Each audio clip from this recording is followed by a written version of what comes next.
What's up, everybody?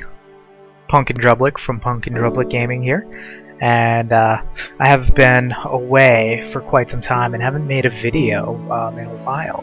Life has kind of gotten in the way, and I've been so busy that making videos hasn't been a huge priority. But I'm back again, and really looking forward to taking the time to make a few videos as games come out, and there's some I want to play. So today, as you can see in the background, we've got Starbound, the early access beta version of Starbound. And for those of you not familiar, Starbound is a game that is similar to Terraria, but it's kind of focused on exploration a little bit more, and it kind of works on the premise of having these procedurally generated planets, basically an infinite amount of them that are procedurally generated, and you never know what you're going to get when you go to a new planet, so it's pretty cool. I'm not going to really do a review today, but I wanted to talk a little bit about some of the really handy things to know the first time you play Starbound. So with that said, we'll jump right into the single player. We'll pick a character of Beef Jeff Twinkles. That's another thing about this game.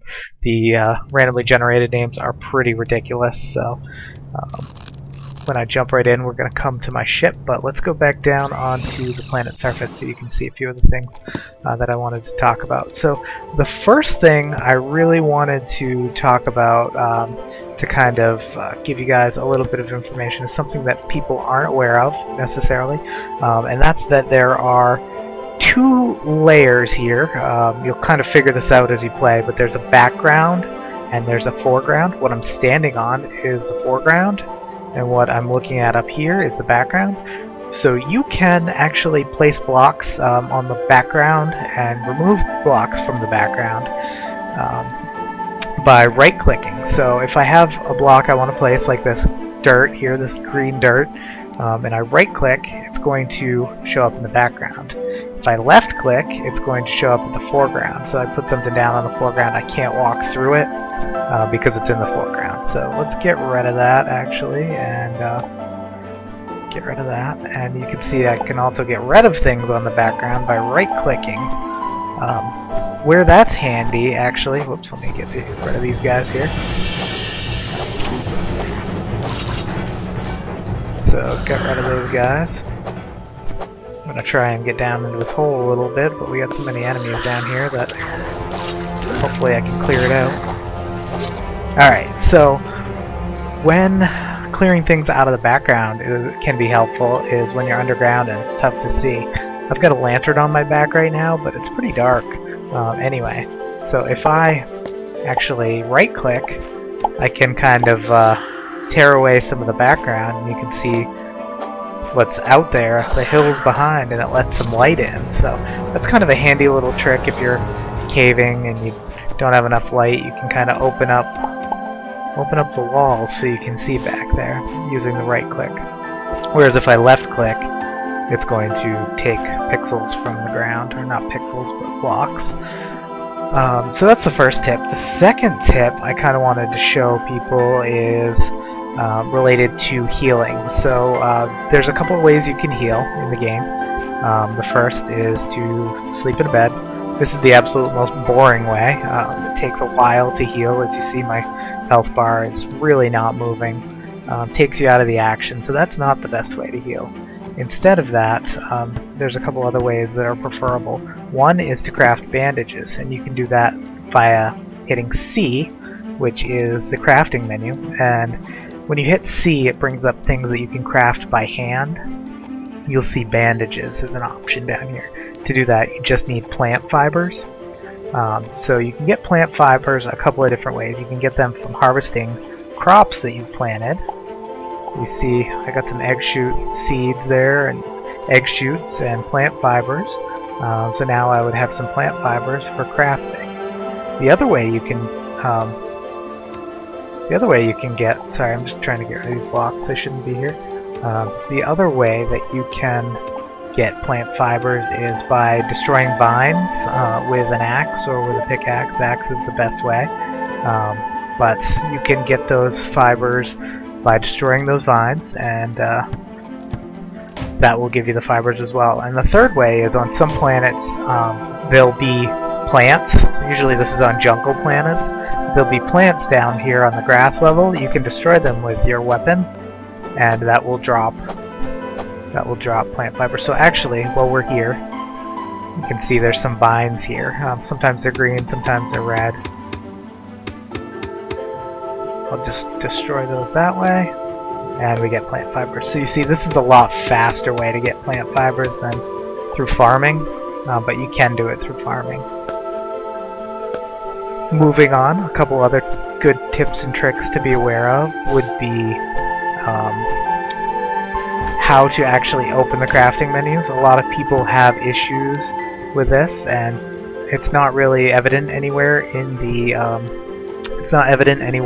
tutorial. But to open a crafting menu, like a more advanced crafting menu that comes with an anvil or smelting, the furnace I should say, that does smelting, or the crafting table, you actually have to hit E while highlighting an item.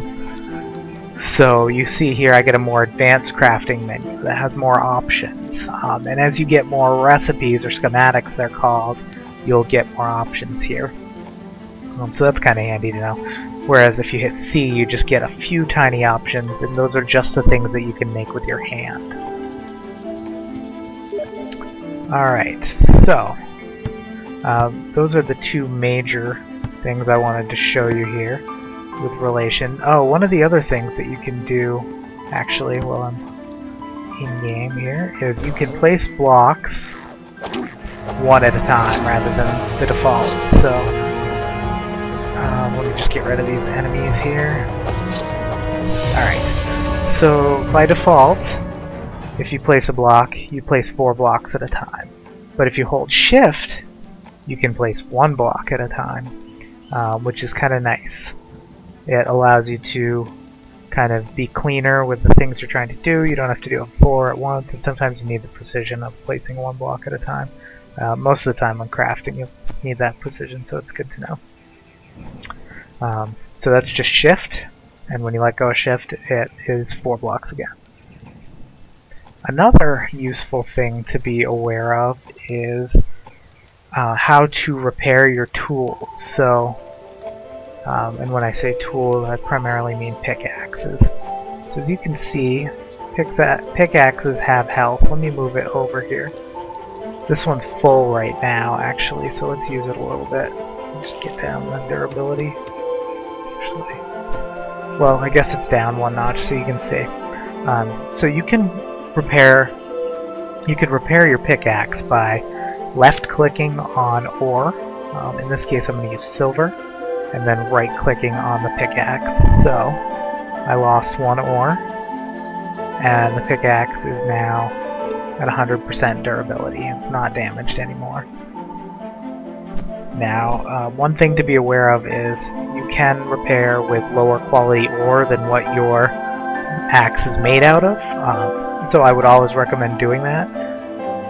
One issue that's happening right now is diamond ore is not working to repair a pickaxe, but I believe you can do it with the actual diamonds.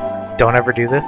Use a lower quality ore to do it. You can't go all the way down. Like, I think iron ore won't work to repair a pickaxe, but you can repair with things like silver. So that's just handy to know.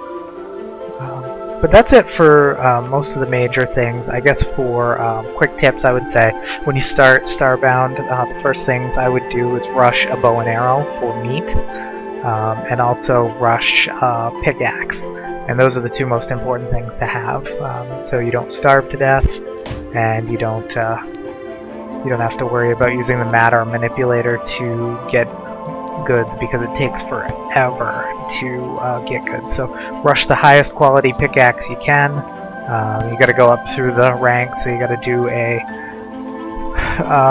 iron pickaxe first, and then all the way up to diamond. So you can't just go straight to diamond.